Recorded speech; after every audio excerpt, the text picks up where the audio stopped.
Okay, cool. Yeah, I'm reading chapter 25 on page 539. I think I'm probably reading to page 552. This chapter is really long. It's so long. Ugh. But, I don't want to do it in 3 parts, so I'm doing the first half tomorrow. I'll do the second half. First half now, second half tomorrow, and then I'll do 26 this weekend, maybe Monday. Depends on how I'm feeling. Probably this weekend, and then also Monday. But anyways, I realize I don't have a drink. I have this half-drinking Gatorade next to me, so that's good enough for me. But chapter 25, America moves to the city. Born in the country, America moved to the... Okay, my mic is good. Born in the country, America moved to the city in the decades following the Civil War. By the year 1900, the United States' upsurging population nearly doubled from its level of some 40 million souls enumerated in the census of 1870. Yet in the very same period, the population of American cities tripled. By the end of the 19th century, 4 out of 10 Americans were city dwellers, in striking contrast to the rustic population of stagecoach days.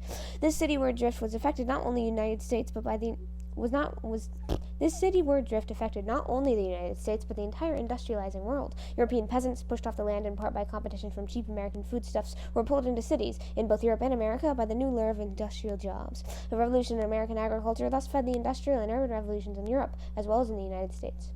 The urban frontier. The growth of American metropolises was spectacular. In 1860, no city in the United States could boast 1 million inhabitants, but by 1890, New York, Chicago, and Philadelphia had vaulted past the million mark.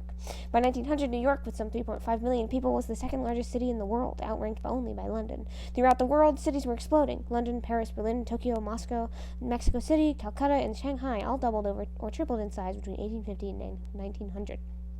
The population of Buenos Aires multiplied by more than 10. American cities grew both up and out. The cloud-brushing skyscraper allowed more people and workplaces to be packed into a parcel of land. Appearing first as a 10-story building in Chicago in 1885, the skyscraper was made usable by the perfecting of the electric elevator. An opinionated Chicago architect, Louis Sullivan, contributed formidably to the further development of the skyscraper with his famous principle that form follows function. Nesting loftily above the city streets and new steel skeleton high-rises that Sullivan helped to make popular, many Americans were becoming modern cliff dwellers.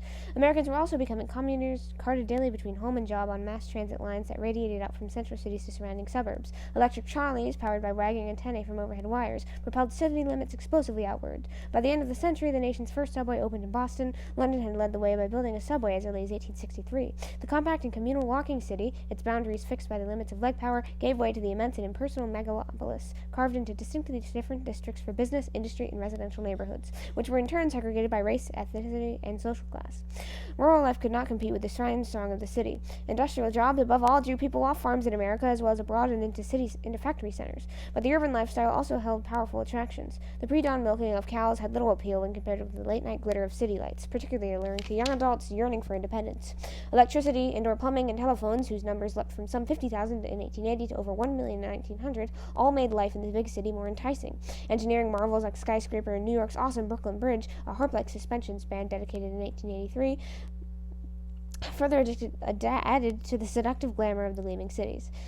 Cavernous department stores such as Macy's in New York and Marshall Field's in Chicago attracted urban middle-class shoppers and provided urban working-class jobs, many of them for women. The bustling emporiums also heralded a dawning era of consumerism and accentuated widening class divisions. When Carrie Meaver, novelist Theodore Dreiser's fictional heroine and sister Carrie escaped from rural boredom to Chicago just before the turn of the century, it is the spectacle of the city's dazzling department stores that awakens her fateful yearning for a richer, more elegant way of life, for entry into that privileged urban middle class, whose existence she had scarcely imagined in the rustic countryside. The move to the city introduced Americans to new ways of living. Country dwellers produced little household waste. Domestic animals or scavenging pigs ate food scraps on the farm. Rural women mended and darned worn clothing rather than discard it. Household products were sold in bulk in the local store without wrapping. Mail-order houses such as the Sears in Montgomery Ward,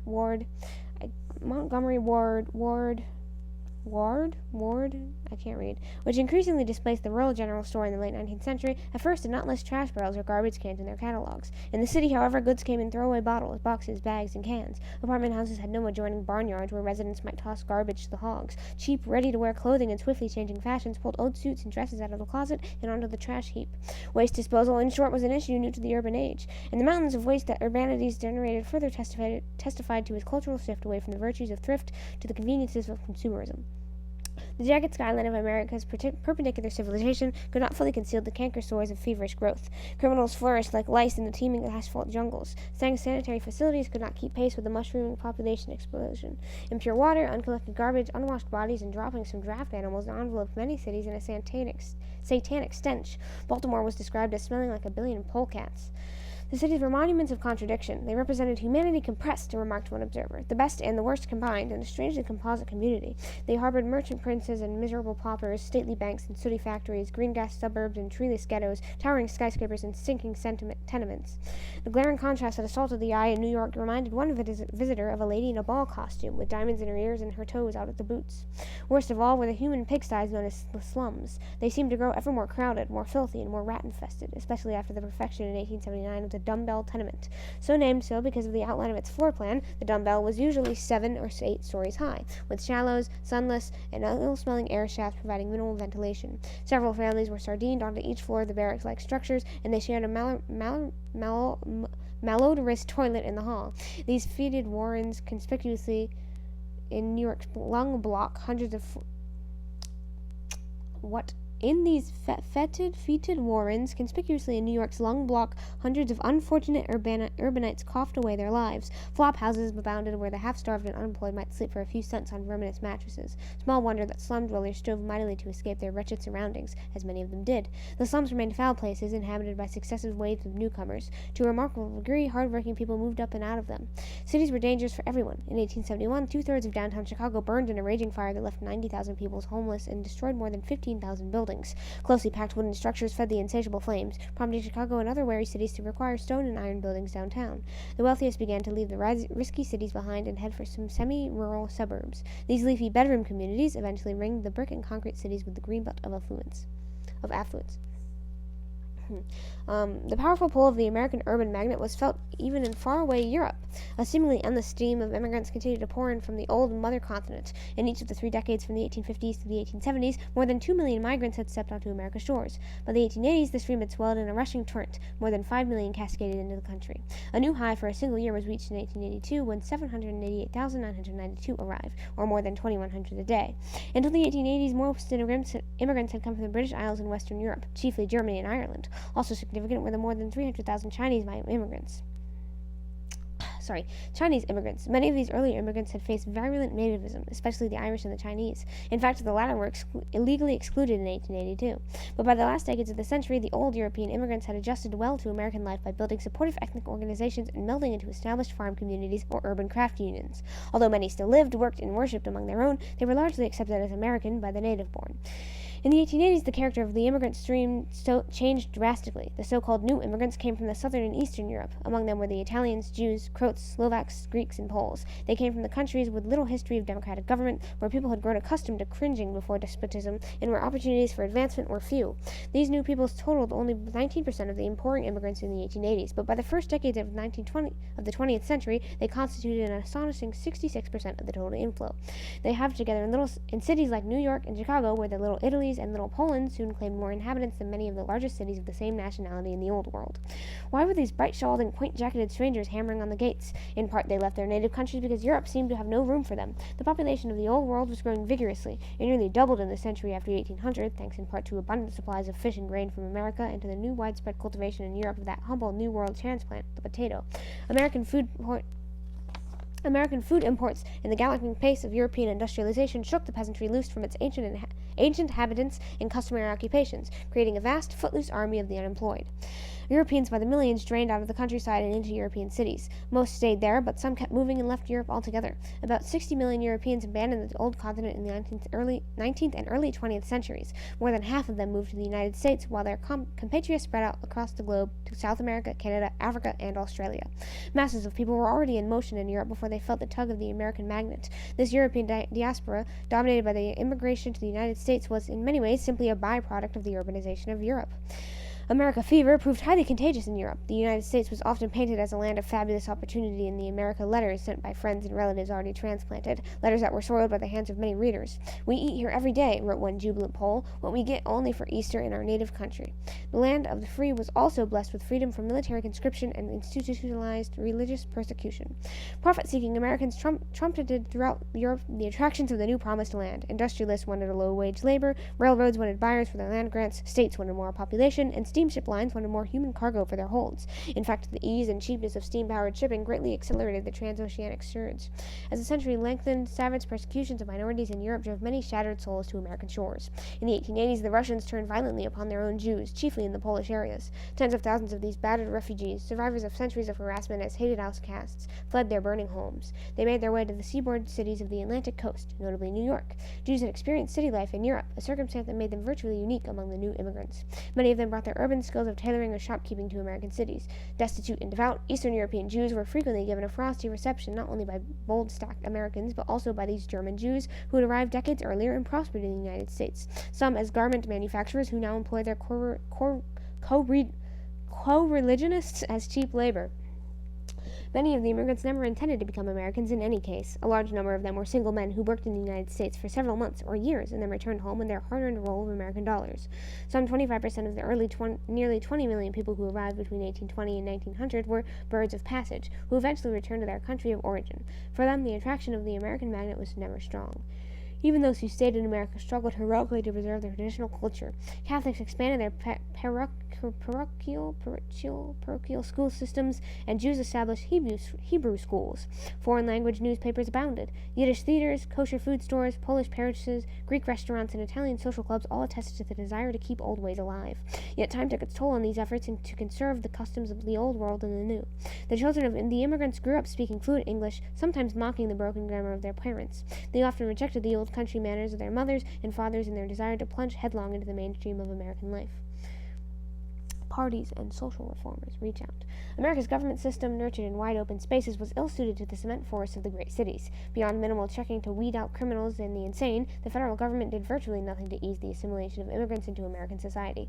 State governments, usually dominated by rural representatives, did even less. City governments, overwhelmed by the sheer scale of rampant urban growth, proved woefully inadequate to the task. By default, the business of ministering to the immigrants' needs fell to the unofficial governments of the urban political machines, led by bosses like New York's notorious Boss Tweed. Taking care of the immigrants was big business indeed. Trading jobs and services for votes, a powerful boss might claim the loyalty of thousands of followers. In return for their support at the polls, the boss provided jobs on the city's payroll, found housing for new arrivals, tided over the needy with gifts of food and clothing, patched up minor scrapes with the law, and helped get schools, parks, and hospitals built in immigrant neighborhoods. Reformers gagged at this cynical exploitation of the immigrant vote, but the political boss gave valuable assistance that was forthcoming from no other source. The nation's social conscience, slumbering since the anti-slavery crusade, gradually awakened the flight of other cities, and especially their immigrant masses. Prominent in this awakening were several Protestant clergymen who sought to apply the lessons of Christianity to the slums and factories. Noteworthy among them was Walter Rauschenbusch, who in 1886 became pastor of a German Baptist church in New York City. Also conspicuous was Washington Gladden, who took over the Congregational Church in Columbus, Ohio in 1882.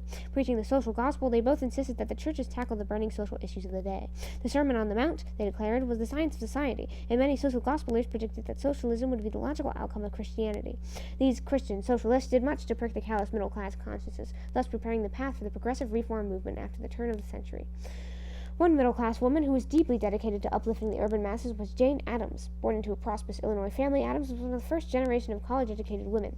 Upon her graduation, she sought other outlets for her large talents that could then be found in teaching or charitable volunteer work, then the only permissible occupations for a young woman of her social class. Inspired by a visit to England, she acquired the decaying Hull Mansion in Chicago in 1889. There, she established Hull House, the most prominent, though not the first, American settlement house. Soft-spoken but tenacious, Addams became a kind of urban American saint in the eyes of many admirers. The philosopher William James told her, "You utter instinctively the truth we others vainly seek." She was a broad-gauge reformer who courageously condemned war as well as poverty, and she eventually won the Nobel Peace Prize in 1931. But her pacifism also earned her the enmity of some Americans, including the Daughters of the American Revolution, who choked on her anti-war views and expelled her from the membership at their august organization. Located in a poor immigrant neighborhood of Greeks, Italians, Russians, and Germans, Hull House offered instruction on English, counseling to help newcomers cope with American big city life, childcare services for working mothers, and cultural activities for neighborhood residents.